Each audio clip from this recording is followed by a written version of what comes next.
So I just heard something that was really deep, and I thought I would share it before I forget it. Ooh, bars. Anyways, the saying says that the devil wouldn't be testing you or putting you through so much if there wasn't something that he was scared of. Thieves don't break into empty houses. Ooh, now that's a good one. For those of us who feel more, go through more, this is for you. So just remember that. It's kind of tough to swallow when you're going through stuff. And you may even ask yourself, why me? I used to say that a lot, why me?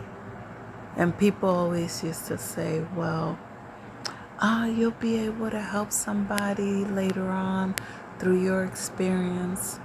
The first time I knew that statement was to be true was when I worked at Babes. Little 18-year-old me, 19-year-old me didn't think much of myself because a lot of adults around me either acted like I wasn't going to be anything, like I didn't matter, like I didn't make a difference. If I did something, they would excuse it, saying, well, she doesn't need a degree to do that job. That's how she could be a peer counselor. It didn't matter what I did. It was always but. When I was going to college, I had my first studio. I was 19 years old, 20, maybe 21. That's nothing. But she's not married though. She doesn't have kids. I was getting straight A's. And if you know me from high school and you know me for real, dyslexia kicked my butt most of my life. I didn't know I was dyslexic. I just thought I was stupid.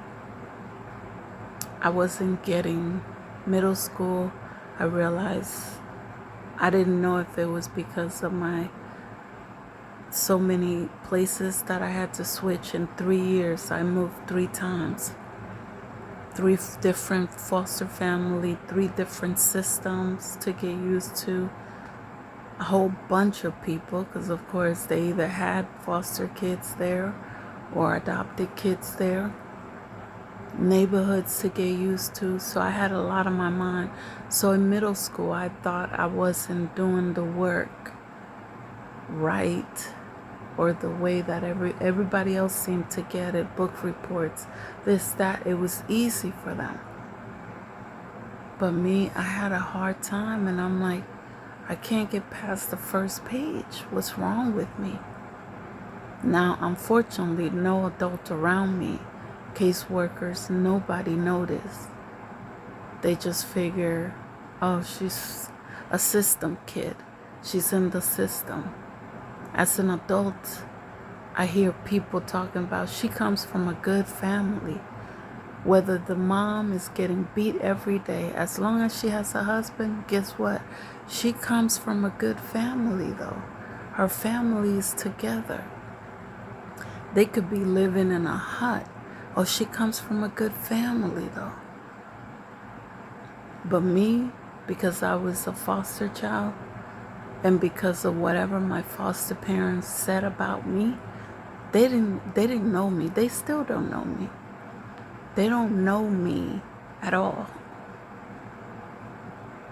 Never tried. The one that did try was my first foster mom, Miss Rodriguez. And I know that the Hightowers cared about me. They weren't just doing it for the money, those two.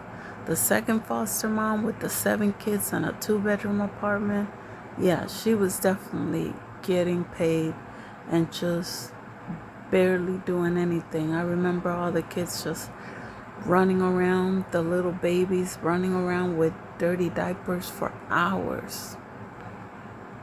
I felt so awkward there. But I used to think, why me? Why? Just because I wanted my dad to stop touching me, I have to be punished. He doesn't get to be punished. He gets to tell people that I'm lying. I was fast. I was a slut, hoe, blah, blah, blah. Tell people that I died. Claim only 2 daughters and 1 son. And the truth always comes out, because when I moved to Florida, he had to get humble. And people that thought that he only had 2 kids, he had to look stupid and say, no, no, no, I have 3 daughters. She was just away. That's what he calls it. She was just away.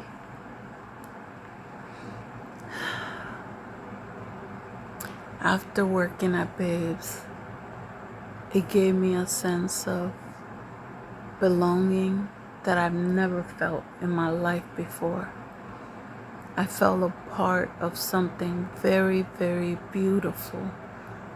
And that's why I was so mad when I worked with them the second time. And it was about numbers. It was about little clicks, and it wasn't what it was when I first worked there. And I don't care if they were paying me $30 an hour. I had to go, because I'm about the people. Especially my Latinas. I'm definitely gonna go hard for.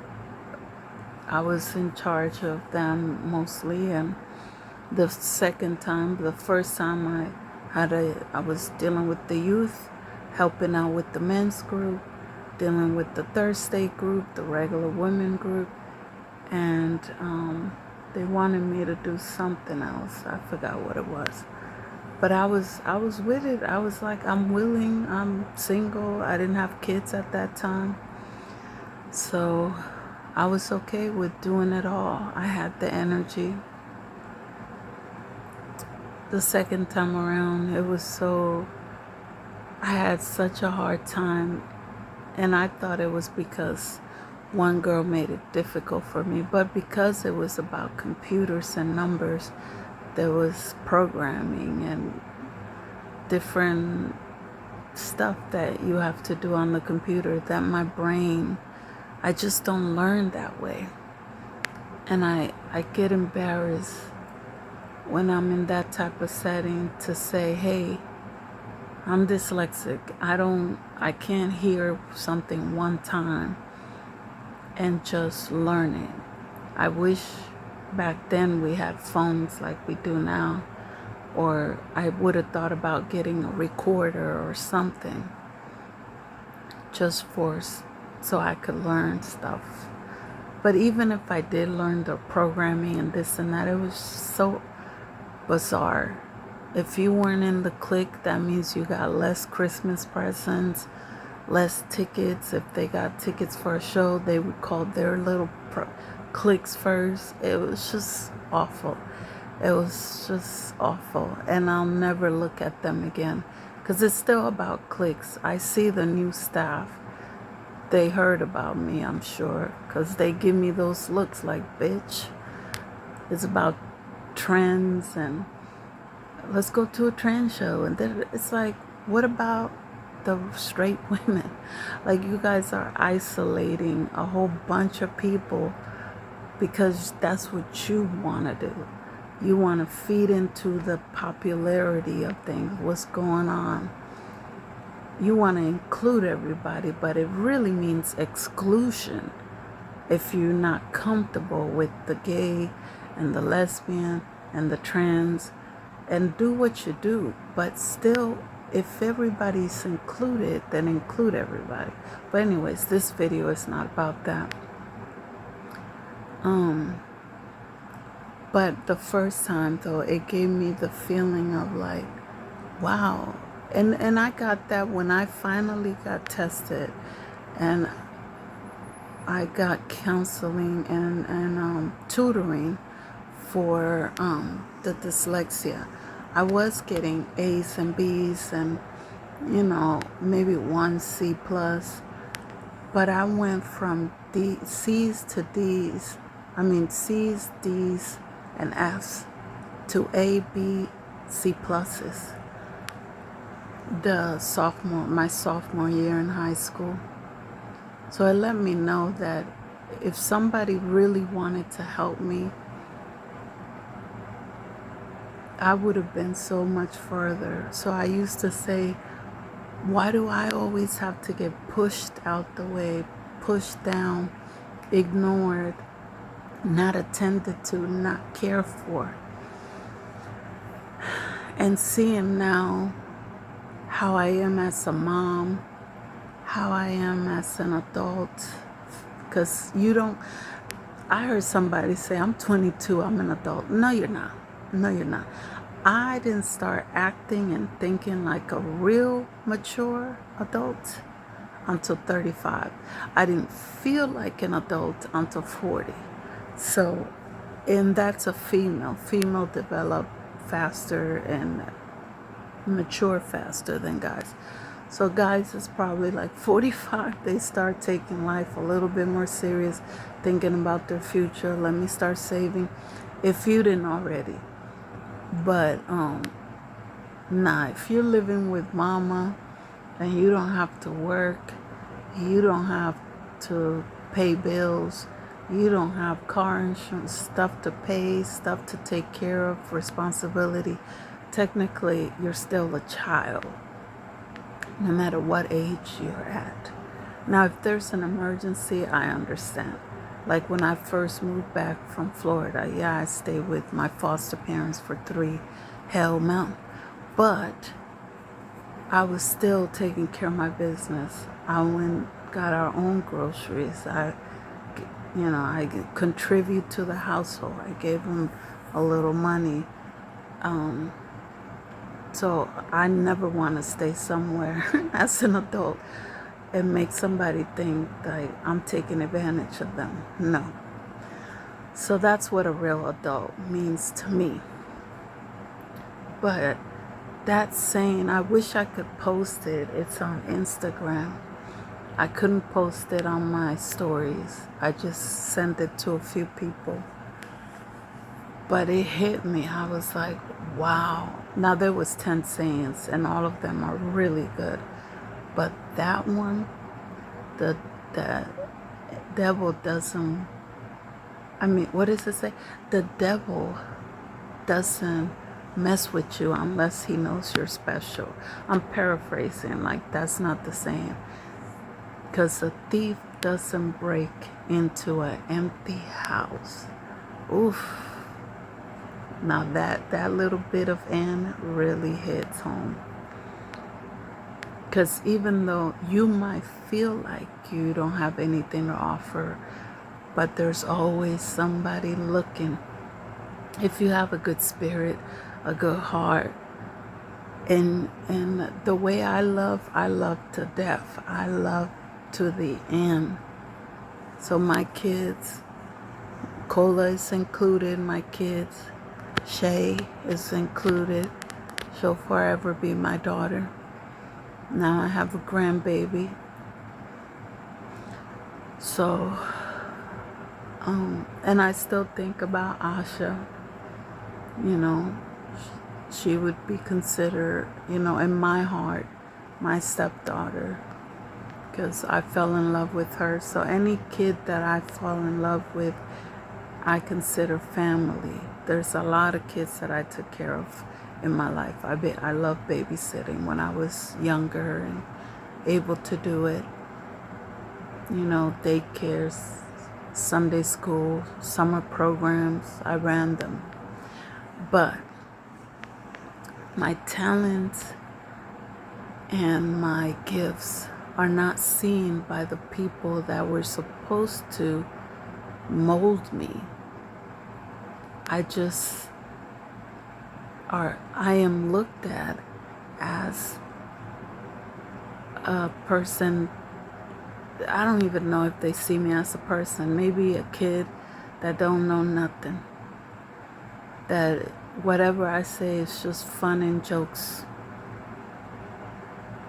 But if they took the time to really get to know me, they would see how emotionally intelligent. Sometimes I'm immature. A lot of the times I'm raging because this perimenopause got me on 10, ready to go at any time. But I didn't used to be like that. I was very calm. In high school, I was very happy, bouncy. That's why I love Tigger energy. That was me. Gullible, yes, but not to the streets. Like I had a little street smarts. I was able to survive 3 foster homes, 3 different neighborhoods, tough neighborhoods. My first home was across the street from my project. I don't remember their name, but I found it on Google. And so anytime you're around all those different personalities, you can't be stupid to survive that.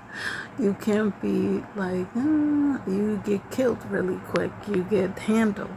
That's the way adults say it. You get handled real quick. I escaped a lot of dangerous situations. I walked into a lot of dangerous situations. And I'm not saying I'm a tough guy or whatever. No, I'm not none of those. But at the same time, I felt a confidence knowing that whenever God wanted to take me out, I've been through so much. 5 freaking times I've been to the ER. 2, 3 times I had pneumonia. And if you know my other videos, you know I've been diagnosed HIV positive, going on 27 years now and going strong.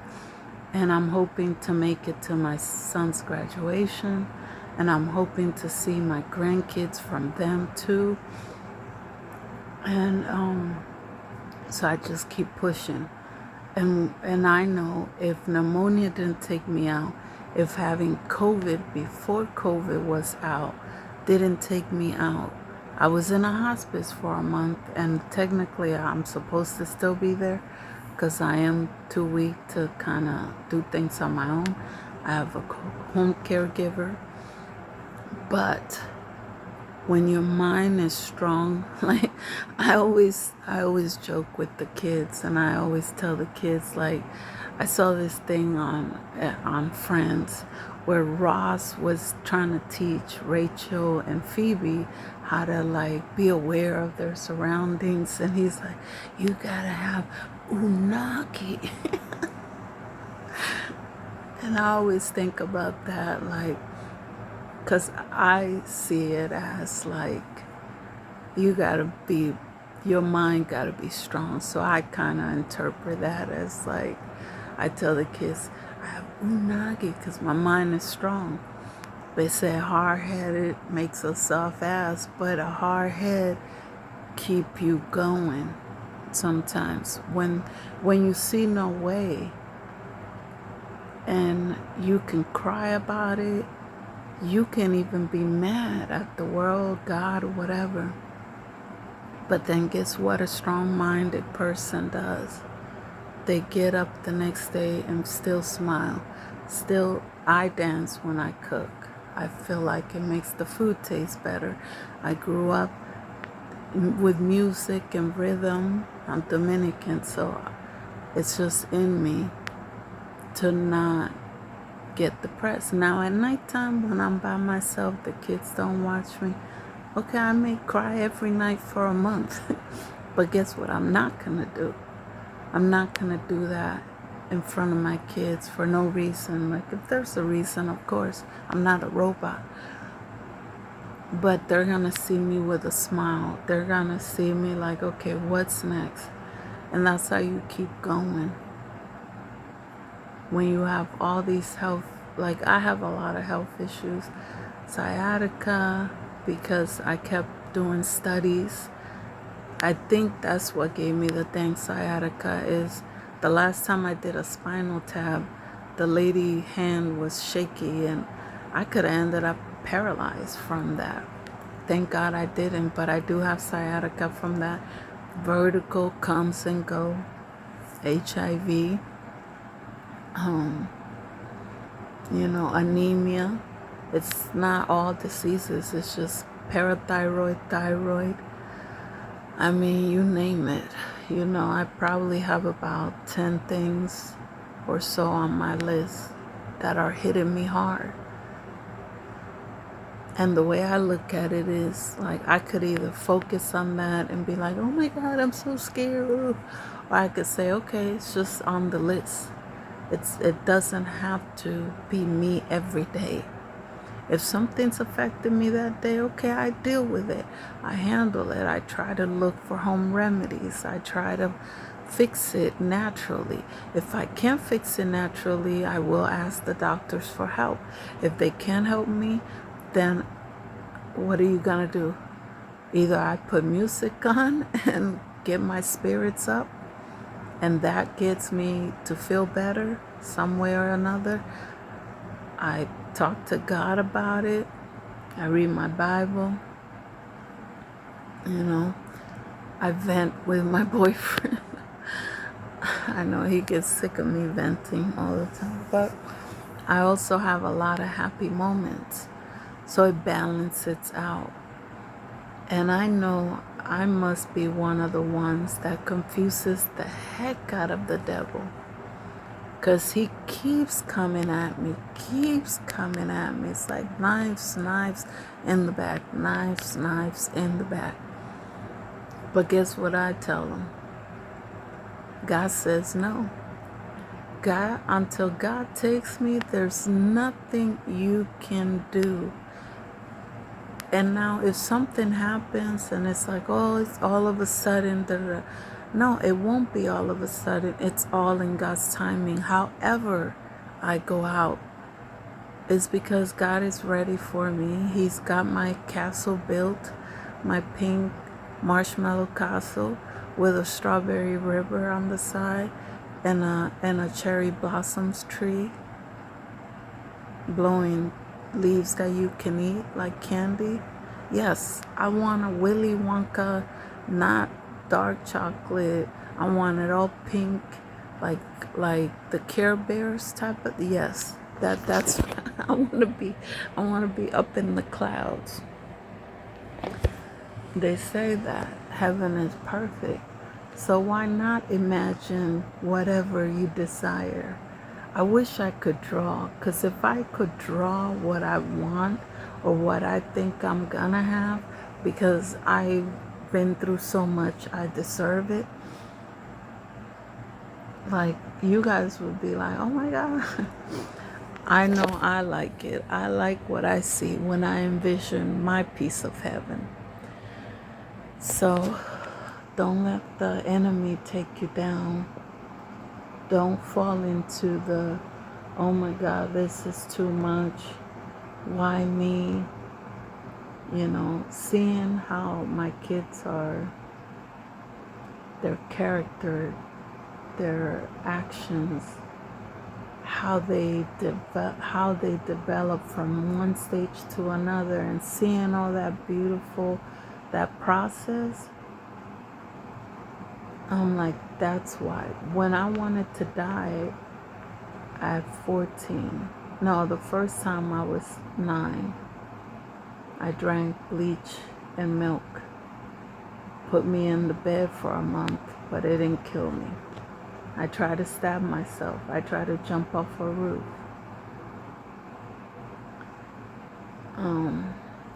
I tried other things later on, 18.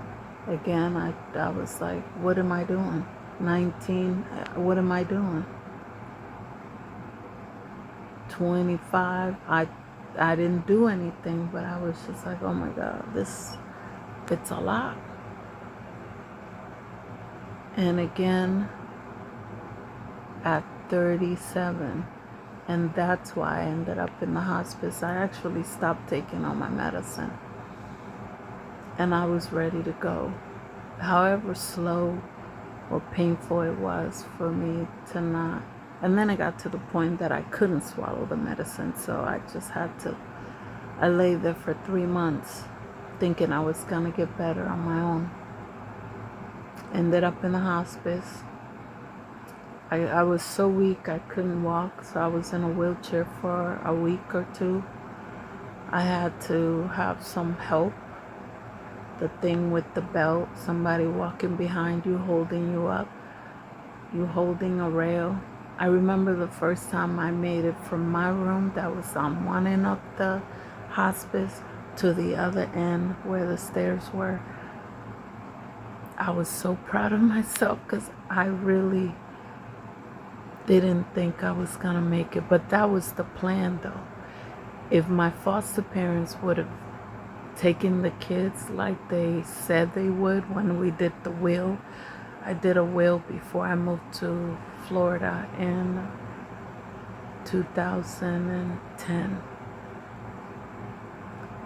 They happily signed, oh yeah, if something happens to you, of course. When it came down to show and tell, oh no, I'm like, you know what? I'm not begging nobody. Because if you are fighting not to take care of my kids the way you're fighting, but you want to play to everybody that you're these proud grandparent bullshit, whatever. And I know they love my kids. I know they love them. Now I'm finding out that they might have been going through a lot of health. She might have been going through a lot of health issues. But if they would have told me that, then it would have been a different outlook. I would have seen things differently. But when they said no to taking my kids out of the hellhole and the witch's house that they were staying at, I would have just let go and gone peacefully, knowing that my kids were going to be taken care of. But when I saw my kids blowing in the wind, struggling, depressed, because this lady was so evil to them, the lady that had them, I knew I couldn't come out the first time that they said, oh, she's kind of weird, she has a lot of rules. I'm like, okay, you just gotta, it's somebody else's house. The second time it's like, well, damn, Mom, she takes my phone. Well, my son don't curse. She takes my phone at night. She thinks I'm gonna sneak around and play games. I'm like, you're not that type of kid. Like, and it was a flip phone. It wasn't. I was just like, because after he got home from school, I would be like, oh, how was your day, Papa? Da, da, da. I want to talk to the kids. I would call. It would go straight to voicemail. No reply until the next morning. So the next weekend, I'm like, why aren't you replying when you get home from school and you do your homework or whatever? Why aren't you telling me something? Like, I worry. The first time I was worried. It's like, oh, she takes my phone. She thinks. So, anyways, there was a lot of little things that happened.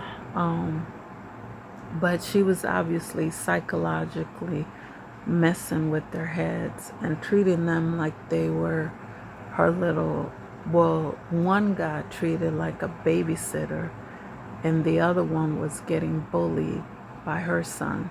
But my son was getting punished because her son lied, saying that it was my son, when my son was just defending himself.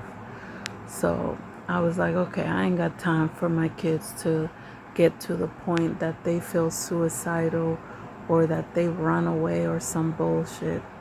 She was already putting me in the ground. I went to Costco a month before that, because I was preparing myself for school, back to school, so a whole bunch of snacks, juices, and oven stuff so my older one can put in the oven because I was getting weaker. She threw all that shit away. $500 worth of food she threw away without my permission. She unplugged all the appliances. I never heard somebody's unplugged appliances. So I was like, why did you do that for? Who told you to do that? Oh, I didn't want the food to go bad. I said, the food was in the deep freezer. I would understand if you clean out the fridge. But the two freezers were fine. Anyways. That's an example of God, the enemy tested me, and God really had to walk me through all those things. I've been through a lot, but bottom line is that I got to the point that I was able to feel proud of myself.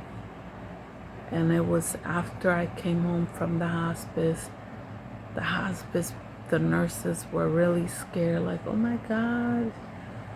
Yeah, everybody that knows my health was nervous that I might not make it. They thought I was going to be back within a week or a month. Now, I did see them 2 years ago. I had to go back for a month as I was starting new medication. And this is the thing, my kids have to go through this with me, unfortunately. I used to, when I was younger and I was dealing with this, then I was able to hide most of the time. When I was dizzy, I would just pretend like I was dancing. When I was tired, my little one would still be like, okay, you can't wrestle. I'll just come to you and wrestle you on the bed and watch movies with me. Like, they don't know how much those little things that they did to not make me feel like I wasn't normal. Just because I started showing signs of weakness because of my health, and I couldn't hide it no more. And even now, I was talking to my oldest, like, I know this has to be hard. There's times that I'm not able to talk because I'm coughing so much, and it's nothing, it's just my system is getting weaker. I can't afford to be arguing with people. I think that that's why I got sick again. All day yesterday I was coughing because I got into an argument with a kid out of nonetheless. A fucking kid had me sick for 2 days. And I hate that that's one thing. I'm gonna have to learn how to control my temper because it affects my health, and then it affects my kids because I can't cook for them. I can't help them do the chores around the house. I gotta be laid out. I'm laid out because somebody done aggravated me and caused my heart to hurt to the point that I could have a heart attack. I get so angry. And I know that's partly due to the hormone stuff, like the thyroid, parathyroid, and the perimenopausal, that because my hormones are imbalanced, I do rage way more. I might have gone 1 year, once a year, maybe, if somebody racist. I can't stand a racist mother.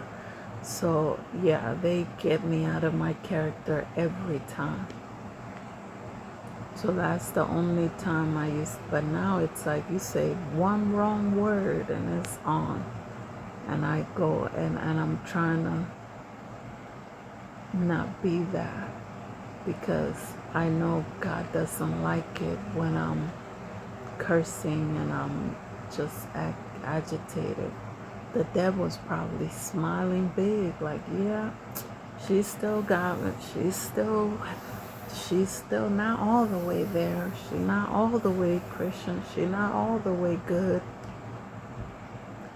So that's gonna be something, hopefully after my surgery, that's something that I can work on and like completely get rid of. I want to get to the point where, like I was before, where I prefer a person thinking that I'm dumb because I'm just like smiling, and not smiling, but just like, And that's what I was before. Like, I didn't let nobody get me out of my, unless it was a racist person or prejudice. My own dad is racist. I don't think it has just, it's not just white people that are racist. I feel like black people can be racist too. Black people say, oh, we can't be racist because we're, yes, you motherfucker, yes, you can. Yes, you can. You hella prejudice, you hella racist. There's Spanish people that discriminate against each other according to color. If you're lighter, you're treated better. You're pretty. Oh, you're so cute. You're so cute. But if you're darker, it's like, oh, go somewhere or whatever. Like, you know, I've seen it in my own family, so I know it goes. And I heard my own dad say some really messed up things growing up. Not even growing up. He just said something in front of me and in front of his mixed kids, his mixed grandkids, his 3 grandkids. He called a baseball player a monkey in Spanish. Luckily, our kids don't understand Spanish like that. Not luckily, because I would love them to know. But I'm glad at that time they didn't understand that part, or they didn't know Spanish back then. And at that time, I was married to a Haitian, so I looked at him like, what? So, no, I hate dealing with prejudice, racist people that are not open-minded to hear. Like, I may feel a type of way about certain people, but when I meet people that prove me wrong, I'm like, okay, I can be open to learn. Be like, okay, I was wrong. Not everybody of this race is like this, da da da da. Luckily, because of all my foster parents and different neighborhoods, and even moving in Seattle a lot, I was able to kind of be friends with everybody and just learn cultures, different cultures, traditions, you know, be around different families. And I love it. I'm glad that God allowed me to have that type of openness. Because seeing how closed off my dad is, I would hate to be that, to have that much hate in my heart. Like, it doesn't make sense. To me, that never made sense. At 8 years old, 9 years old, I told him, just to piss you off, I'm probably going to have a black baby. And sure enough, when I was 8 months pregnant, I said, oh, I'm pregnant. And then oh, by that short Mexican, I'm like, the Mexican, first of all, the Mexican is mixed, black and, white and Mexican. And the Mexican is taller than you. So, like, well, that's how ignorant my dad is. Like, and I say is because he still talks like this. I'm sure he hasn't changed in the past 5-10 years. When did I see him? 13. I think that was, no. I saw him in 19 when I went to New York. But I didn't hear him talk racist stuff. The last time I heard him was 2013. So I'm sure he hasn't changed that type of talk. So when I say racist, I mean everybody. Prejudice, racist, everybody. Like, that feels that they're better than. I don't care who you are. I'm going to let you know how I feel about you just because you're not open-minded. That's it. Like, if you're able to hear me and I'm able to educate you, then okay, you're smart enough to be open-minded. But if you're closed, to me, a closed person is a dumb person. Because you're missing out. You're the one punishing yourself. So don't do that to yourself. Treat yourself. Don't hurt yourself. But anyways, yeah, that saying was deep. I really, you know what I'm going to do? I'm going to record it on my phone. I'm going to record it on my kid's phone and post that. That's what I'm going to do. I'm going to play it, record it, and then I'll download it on here later on. Right now it is, let me see. Oof, it's 5:09 in the morning, West Coast time. So I'm definitely gonna try to do it by 1. So it doesn't matter. This thing takes forever to download. So that's why I like to do lives now, because it's just quick and easy and it's there. And whenever it loads, it loads. But yeah, just remember that the more you're tested, the more special you are, which sounds backwards. But now seeing all the blessings that came out of that pain, I'm like, okay. It didn't make sense then, but okay, I kind of see why now, why I had to go through that. And the weird thing is that the people that try to make you feel like you're invisible, like you don't matter, that's jealousy. So to me, not all, some of my foster parents, they could be jealous, like, dang, she could kind of blend, she could kind of go wherever, I wish I could. Or like, dang, her personality. Or even some of the females I've heard, they were jealous of my body. I was like, okay, well, what am I supposed to do about it? Now no more, yeah, because I'm blown up. This perimenopause got me feeling like that blueberry lady from Willy Wonka, or that talking apple that used to be in those commercials back in the 80s. But anyways, it's all good. You know what? At any stage in life, and I'm still trying, I'm not gonna lie to you and say that I'm fully there, but you have to learn how to accept yourself, love yourself, and embrace yourself in every stage of your life. You know, when you got money, when you don't have money, guess what not having money does? And you still gotta eat. You still gotta figure it out. You still gotta get to and from work, to and from school. It forces your mind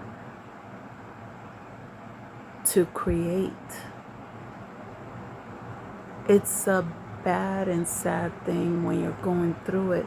But guess what? You are so much smarter than the person that had it all from the beginning. Because you had to create a meal. You had to create a way. It gives you something that they don't have.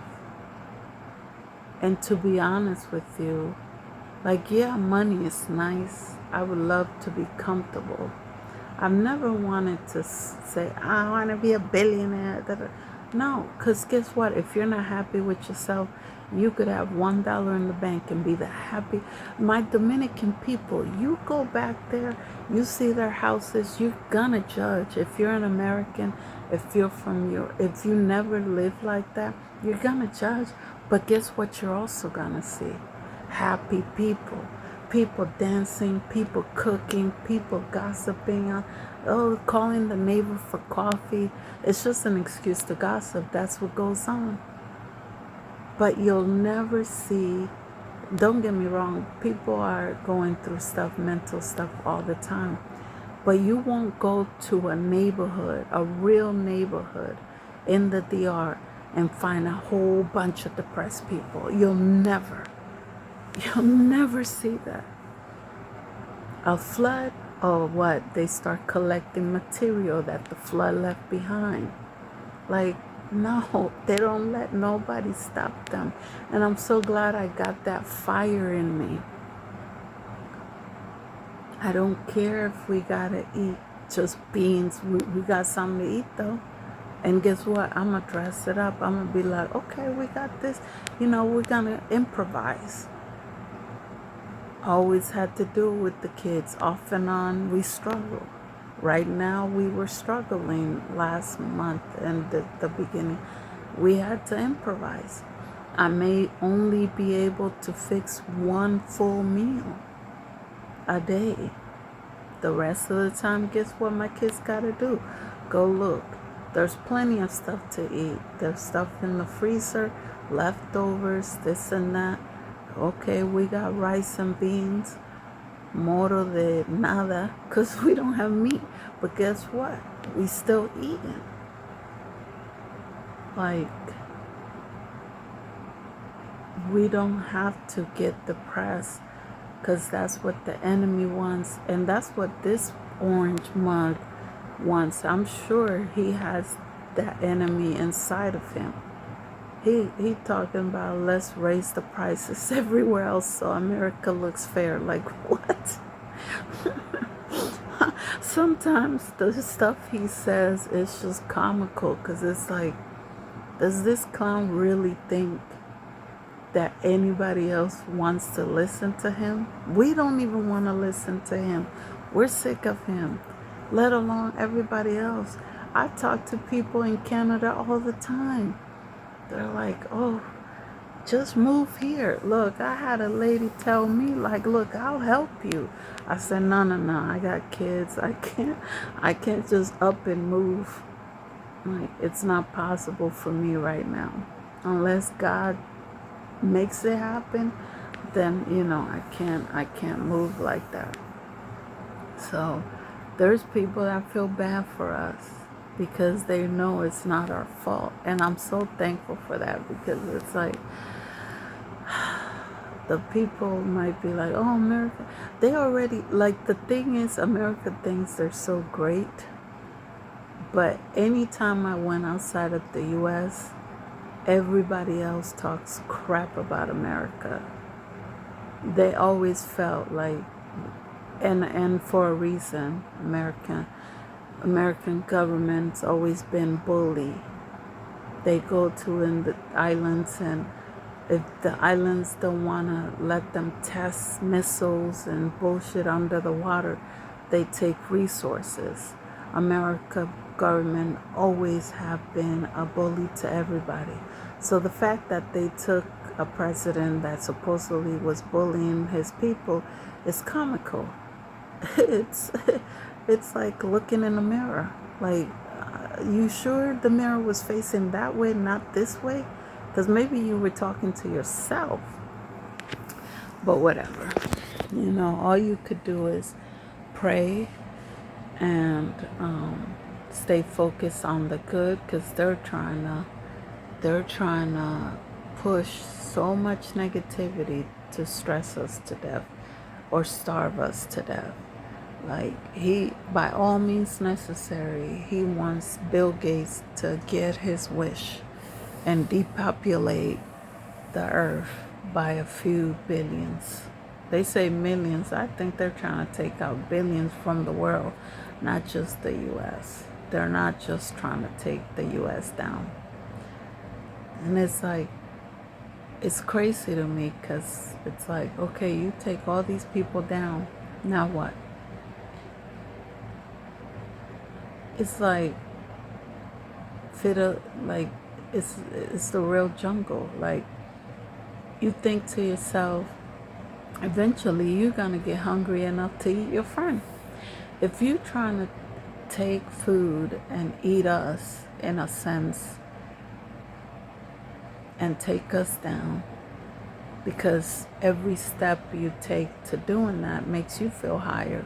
So guess who's on top? You eventually gonna have to step over your friends in order to feel that same high. So I hope the rich billionaires that are helping this fool don't think that they can never be touched. He's a narcissist. He's a real true narcissist. Narcissists don't feel nothing. That's why when his little friend got shot, got taken out, he didn't cry about it. He was like, yeah, he's good. But look at his wife, though. Look at his wife, though. Look what she doing. Let me hit that real quick. I don't know. I don't even think he has anything down there. Looking at his shape. But either way, it's not about that.